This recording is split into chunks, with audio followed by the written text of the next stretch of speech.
Thanks, Mom. I'm talking about suicide, not bullying, well. Suicide is the ultimate issue that is brought up here tonight. And I wanted to share a story about a little boy. This little boy grew up in a house where boys did not cry, and gender roles, boys were masculine, boys were strong, boys were everything. They held up the house. And the women had to be strong too, but they filled every other role. Being strong and being outspoken and being that force was not their main goal. And he grew up with this mindset. Every time he cried, he was being wrong. Every time something hurt, it was weird. In 3rd grade, he was called a faggot for the first time, and he didn't really comprehend what it meant. He knew it was mean, he knew it was bad. It didn't click in his head. And he was called that all the way through elementary, through middle school, through high school. Towards the end of elementary school, the kids were convinced that he wasn't even a boy. He got to middle school, ended up switching schools, family moved, and he just didn't want to be around those people anymore. By the end of the 8th grade, he was the gay kid again. He was a faggot. He got into high school, and on May 14th, 2005, he had to answer the question, "Are you a fucking faggot?" posed to him by his father. His mother didn't speak to him for 3 days, and that kind of set the stage. He was not allowed to leave the house unless it was for school. He was not allowed to hang out with certain people. Everything he did was regimented, and everything he had to ask permission for. He was not allowed the happy-go-lucky form of just carefree childhood. That was officially over. That went on for 2 years, and he saw a change in his parents when his dad would start to look for answers to whatever problem he was dealing with at the bottom of every bottle, where his mom and his dad were fighting constantly, and his penance was to sit there and to listen to it because it was his fault. Because him being gay is what caused this. And he listened to it for 2 years.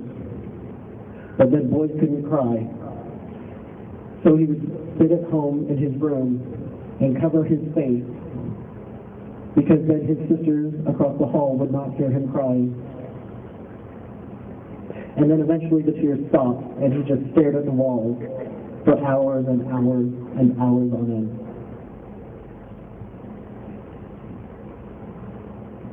On May 20th, 2007, he went to his junior prom.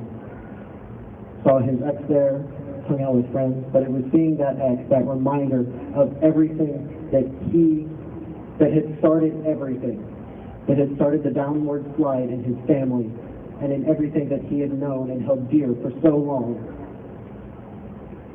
that he had finally realized it's not worth it anymore. I'm a monster. I ruined my parents' marriage. I'm sick. I'm going to hell. And he had already picked the place. He was going to do it by car. He was going to drive. There was a certain corner that he was going to miss, and he was going to wrap his car around a tree. And he tried. He did try. And then at some point he realized the car's no longer moving, and I am not wrapped around a tree. I'm just sitting here crying. And then all at once it started to feel better. Everything, he was feeling welcome. It's okay. And he was by himself. He went home that night, and the lights were on, and he walked in, and his mom was sitting there, waiting for him. She wanted to hear about his junior prom.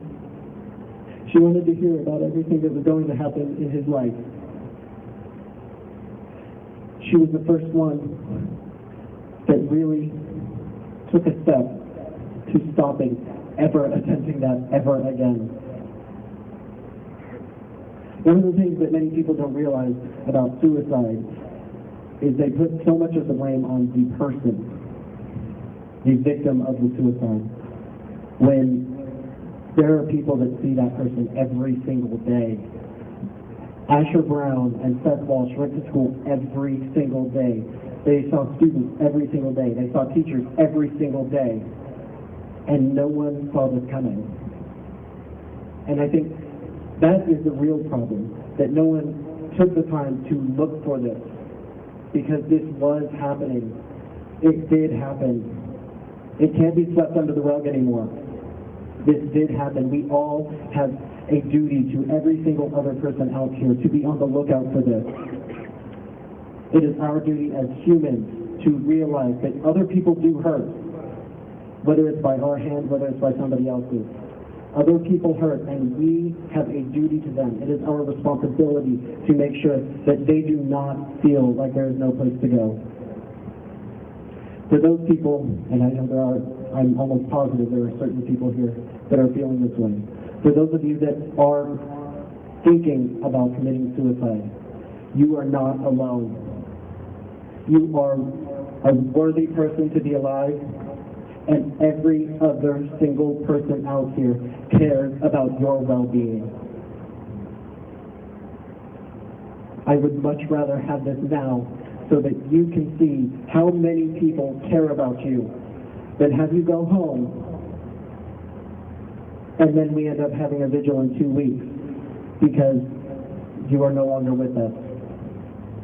I don't care if you are straight, I don't care if you are gay, I don't care if you are black, Asian, 15, 32, 45, if you're good at math, if you're good at soccer, if you are good at anything. Just you being alive, blood pumping through your veins, and air in your lungs is enough to know that you are worthy to be alive, and that we care about you and that we love you. Thank you.